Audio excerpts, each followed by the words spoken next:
Good acting, man. Good acting. I lived. You fooled me, man. Well, I died for like a minute.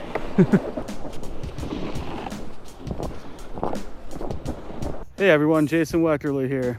Today, my buddy Troy and I are out on a southern Wisconsin lake looking for some panfish, pike, walleyes, whatever wants to bite. This is the second trip I've taken this year, second or third, and I haven't been doing too bad, but I haven't tried this lake yet, so we're gonna see if we can find some fish bouncing around spot to spot. This is kind of a scouting mission and a fishing trip, so here's Troy. He's all packed, ready to go. I'm all packed and ready to go. So let's get out there and catch some fish. Checking the first hole. Looks like it's 16 feet, and there's fish down there. Come on, Troy. Tell us we found the mother lode on the first hole. A hole in one. It's discouraging that it looks like one and it's on the bottom. An ice fisherman's hole in one. I'd rather see it 10 feet off the bottom with like 30 buddies. Could be a perch. Oh, something's coming up to it right away. There we go. Well, we found fish. Let's get our holes drilled. All right, I just drilled a series of holes along a drop off leading out to a little underwater point. And I'm just loading up a panfish jig with a couple red spikes, little maggots. Fishing really crystal clear water. So I'm using 2-pound line, a little bit smaller jig. Troy's down there working another spot. Caught a couple little dink bluegills a second ago. There's a fish. It's not being very active. Watching that spring bobber closely. It's teasing me. Alright, I'm gonna bust out the underwater camera and see what we're dealing with down here, because I keep having fish come up to my ice fishing jig and they're not committing to it. I don't know if they're tiny little fish or what they are, so we're gonna drop down a camera, see if we can see anything. Bought this camera a couple years ago, and first season I've actually been able to get out and really use it, so I'm gonna take advantage of it. Sometimes these fish come right up to the camera and just start looking right into it. It's really quite funny. Crystal clear water. Not seeing much of anything. All right, on to the next hole. All right, reel your bait up. You can put that down, can't you? I just don't want to tangle with you. Damn right you don't.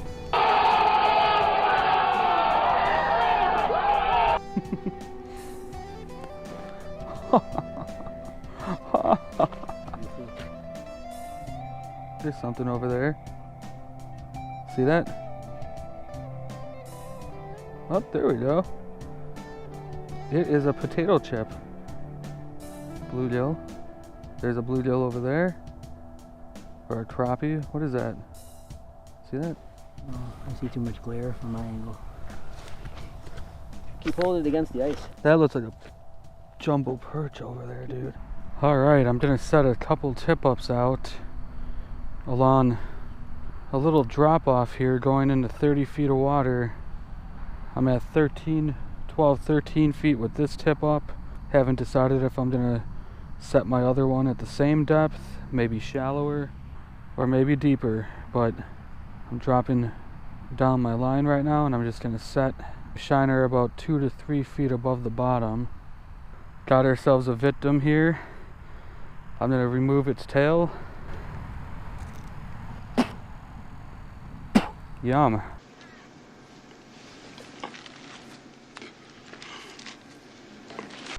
That made some struggle a little bit more. I'm just running a 40-pound fluorocarbon leader, which I teach you guys how to make fluorocarbon leaders for tip-up fishing, pike fishing. And there's a lot of pike in these lakes, so I tend to always use a pretty thick fluorocarbon leader on my tip-ups. There we go. There's fish down there already. I'm just using the Beaver Dam Arctic Circle tip-up. I really like these tip ups a lot. There we go. Got our first tip up set. Now I gotta decide where to put the other one. So I just put out 2 tip ups. We're marking fish in almost every single hole we drill, whether it's shallow or deep.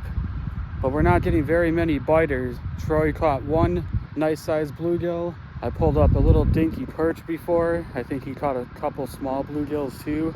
But I just got my 2 tip ups in. We've been here for about an hour and a half and just kind of bouncing around spot to spot, trying to use Google Maps and whatever map I find of this lake on Google search, well, basically Google Images, and just trying to get an understanding of the layout of this lake. I used to fish this lake when I was a lot younger, caught a lot of bass, pike, crappies out of here, bluegills, perch, but so far today it's been kind of tough. It's probably something to do with the weather. We just had a big snowstorm last night, and we've been having cold front after warm front just going up and down for the past 2 weeks. So it's a pretty extreme change when you go from 0 degrees to 48 degrees in a couple days.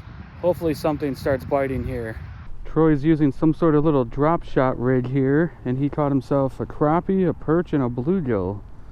Not a big crappie, but hey, it's a start. Yeah, look at that. They get bigger in here, so hopefully we can come across some of them.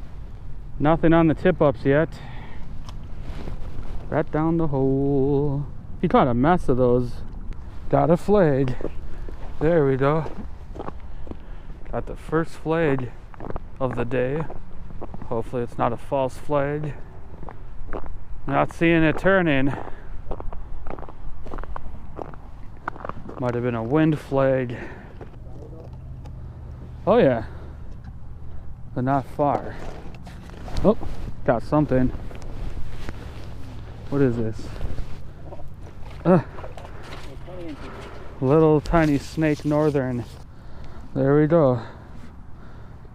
First tip up fish of the day. Dinky little northern pike.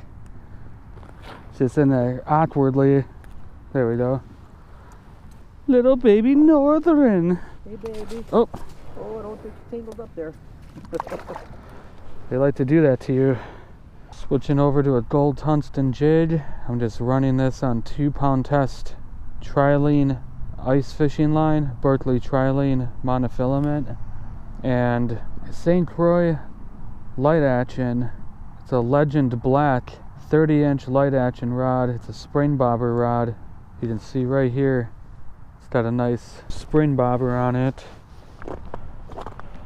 I actually put an extension handle on my ice fishing scoop so I don't have to hurt my back bending over all day scooping holes. So a little tip for you guys: if you have an ice fishing scoop, put an extension handle on it.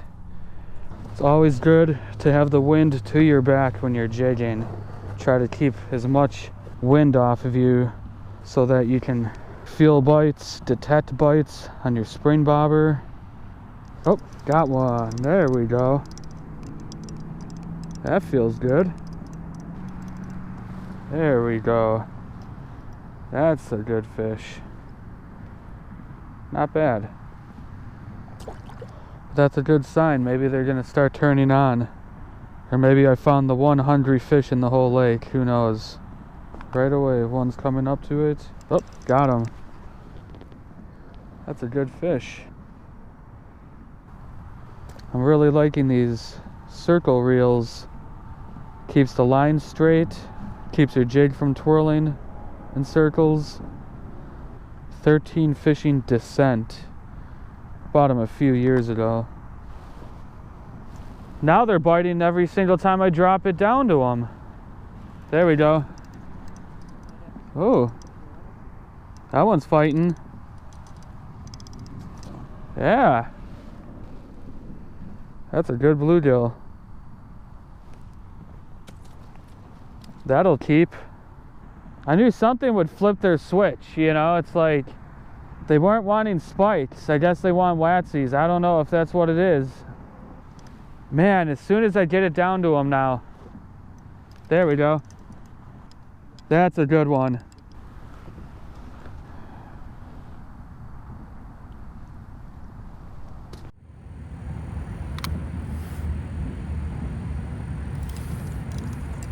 There we go. That's a good one.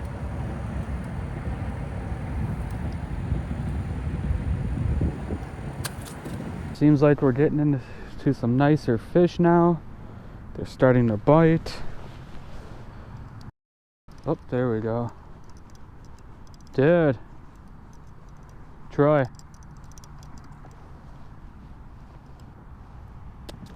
Got 4 now. Just using a gold jig and a wax worm. Fishing in 18 feet of water. Deep water bluegills. Typical midsummer pattern when you're dealing with clear water lakes here in Wisconsin and overall in the Midwest. I like using a tungsten jig a little bit more than a lead jig usually when I'm ice fishing, so I can get it to drop down to the bottom faster. Tungsten's a heavier metal than lead, so these jigs fall really fast.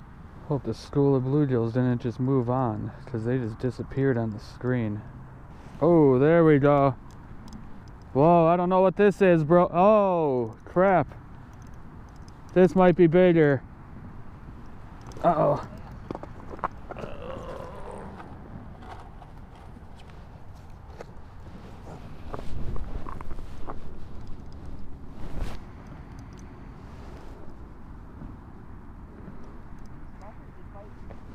Yeah, he's fighting.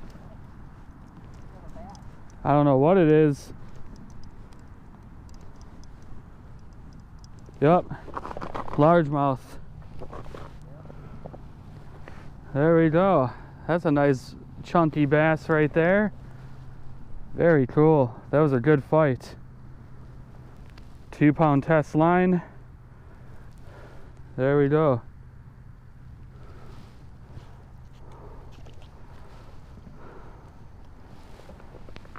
All those bluegills disappeared and that bass was there.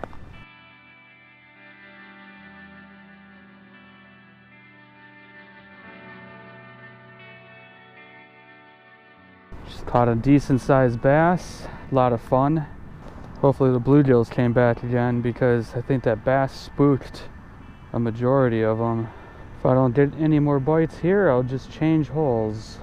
I drilled about a dozen holes across this area, so I just have to move around and see if I can find any more active fish. Alright, a lot of fish in this hole that I'm seeing down there, so we should get them again. There we go. Oh, pumpkin seed. Alright, he can have that. These fish are starting to turn on finally. Definitely was not a morning bite today. He could have just stayed home and slept in. That's alright. We got out here. We found him. Just keeping an eye on that spring bobber. Some of them hit so light they don't even move the bobber. Sometimes you got to play keep away with them. Here he comes. He's gonna hit it. Oh, missed him. Oh. Oh. Crap. I just got one too. There we go. That'll keep. Troy's got a flag. Troy's first flag on his tip up of the day. Hopefully it's not a false flag, because I was just getting into the bluegills again there. How deep is this? 6 feet. 6 feet, hey? I just caught another keeper. Got 5 of them now. Day's turning out to be pretty good. Slowly but surely. Oh yeah, he moved. Oh yeah, I can see the bottom. Right. Got him? Ah. Robbed you, hey? I gotta get back to jigging. Well, Troy just missed a tip up. The fish definitely carried his bait off. Troy said he saw a big jumbo perch swim underneath his ice fishing hole over by his tip up. It's fishing in 6 feet of water over there, so if we came across some jumbo perch, I would be very happy. Troy just got another flag. Oh, I got one. That is a big one. Troy's got another tip-up flag. Catch that damn fish. Interrupted my bluegill bite. I just caught a big pumpkin seed. Wait, that's a walleye. Those are walleyes, dude. Those are not perch. Those are walleyes. You think those are perch? Yeah. They're huge. Well, there's either some small walleyes or some really big perch underneath Troy's tip-up hole. Really cool. The fish are turning on finally. So weird, at noon they turned on today. Everyone's leaving now and fish are starting to bite. Here's what we have so far. That's a good start. We're just working in an expansive drop-off and main underwater basin of the lake, like a deep basin, catching the bluegills in about 15 to 25 feet of water. But they were not biting earlier. They were only showing up, and all of a sudden something flipped their switches. My wife will be very happy if I bring home some bluegills for dinner. We have a bunch of new recipes we want to share with you guys. We're going to end up making a lot of cooking videos with fish. I got a fish soup recipe, a bunch of fried fish recipes, reviewing a bunch of different store-bought fish batters, all sorts of different recipes. Fish tacos, pickled pike, fish sandwiches.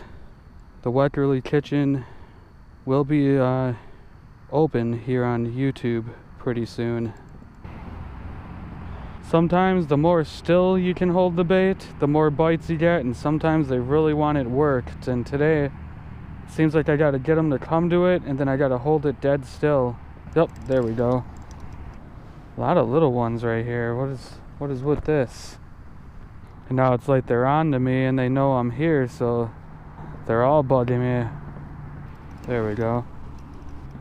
Alright, I might have to change spots here because I'm getting harassed by these little ones. Well, I just switched holes because that other hole was producing nothing but little ones, and usually that's a sign to move to another spot or another hole. Hopefully not all the little ones are coming out to play now. There we go. That feels better. That's a good one. And these aren't huge bluegills, but these are keepers, like perfect eating size. See, I knew if I just moved holes, I'd start getting them again. There we go. That's a good one. Fighter, but not that good. Sometimes I like catching big fish, but there's nothing like just getting out and catching a mess of nice sized panfish, especially ice fishing. It's entertaining, it's a lot of fun. Here it comes. There we go. That's a good one. That's a good fighter. Whoa. Is this a bass again? No, that's a big bluegill. Look at that. That's the biggest one of the day. There we go. Oh, man. Oh, got him. Came up on me. Just trying to get down to him as fast as possible before the school moves. I might have to drill more holes to stay on top of this school of larger ones. Dude, those are nice. I got those. Sight fished. Yeah? Totally just, Those were perch. I left my minnow down there. Can't believe it. Jigged right next. As soon as it went down, they attacked it. Those are nice. Look at that. Those are some jumbos. Oh. Fighters. Gonna try setting up my camera. Holy crap, dude. There's a ton of bluegills down here. So I just set my underwater camera up and got a fish on there right now. Had a bass on there before. I'm gonna see if I can get some good footage here.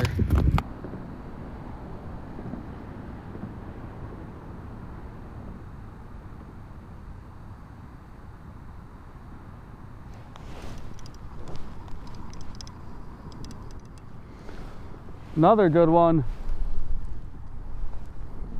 Like, I'm not catching very many small ones. Look at northern pike. Come here. Right in my camera. Big one.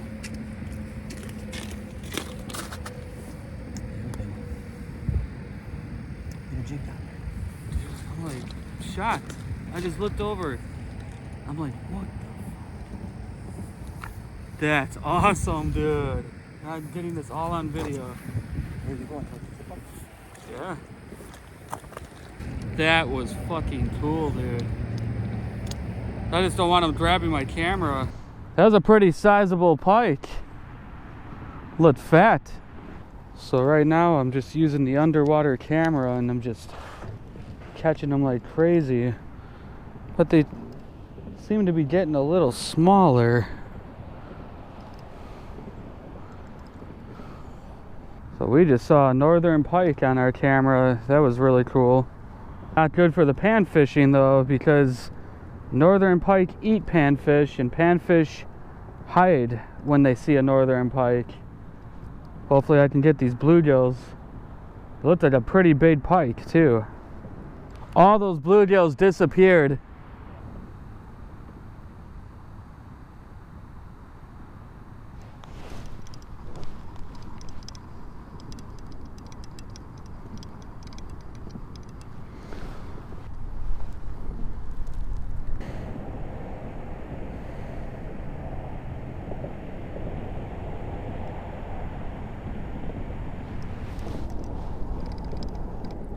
There we go.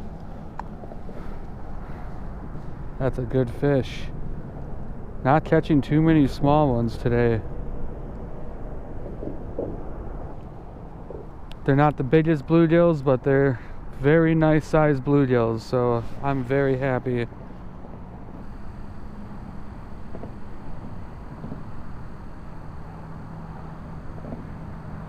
There we go.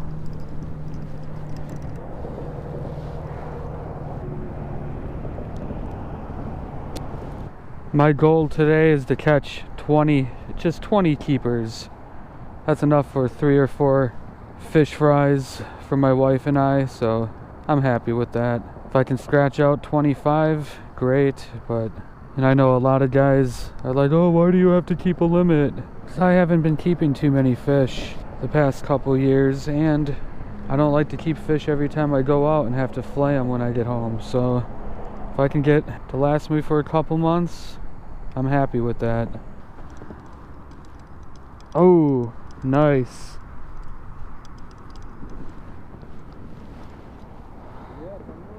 That's a good fish.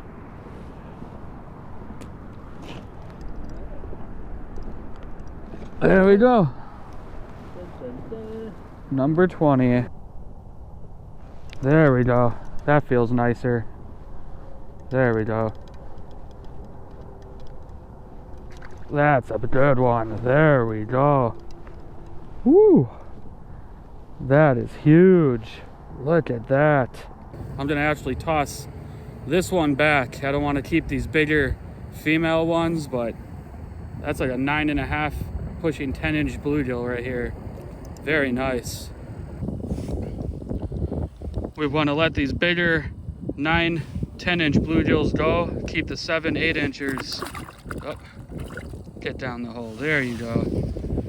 That's what we do with those larger bluegills. Let them go, let them grow, let them breed. So you can see on the Weckerle, it's about 18 feet of water right there, and there's just fish stacked all up in this spot right now. Absolutely stacked in deep water right now, 20 to 30 feet.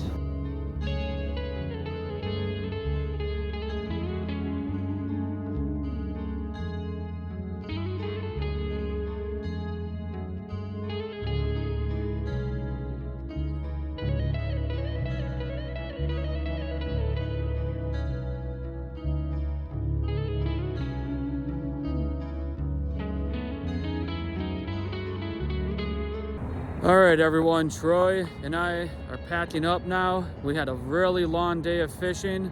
It started out slow, but good thing we stuck it out, moved around, and we found some good-sized panfish today. It's been a long time since I got out on the ice, and I've been able to get out panfishing. And usually when I do, I'm not finding very big panfish anymore here in southern Wisconsin. So it's nice when I come out to a lake I haven't fished in 20 years and scratch out a limit of bluegills. But hopefully you guys enjoyed this video. Hopefully you guys hit that like button, hit the subscribe button if you haven't already. Gives me a reason to keep making these videos, and hopefully you guys learned a thing or two from this video. This wasn't an educational video necessarily, but I still showed you guys what I was doing, and hopefully you guys can get out this winter, catch some panfish. And I hope you guys stay safe on the ice. There's been a lot of people falling through the ice, or I should say a lot of vehicles and a lot of permanent ice fishing shelters falling through the ice lately. And you guys just gotta watch the conditions, bring some ice picks with you, a spud bar. I mean, I carry my ice picks with me just in case I gotta stab them into the ice and pull myself out if I fall through the ice, God forbid.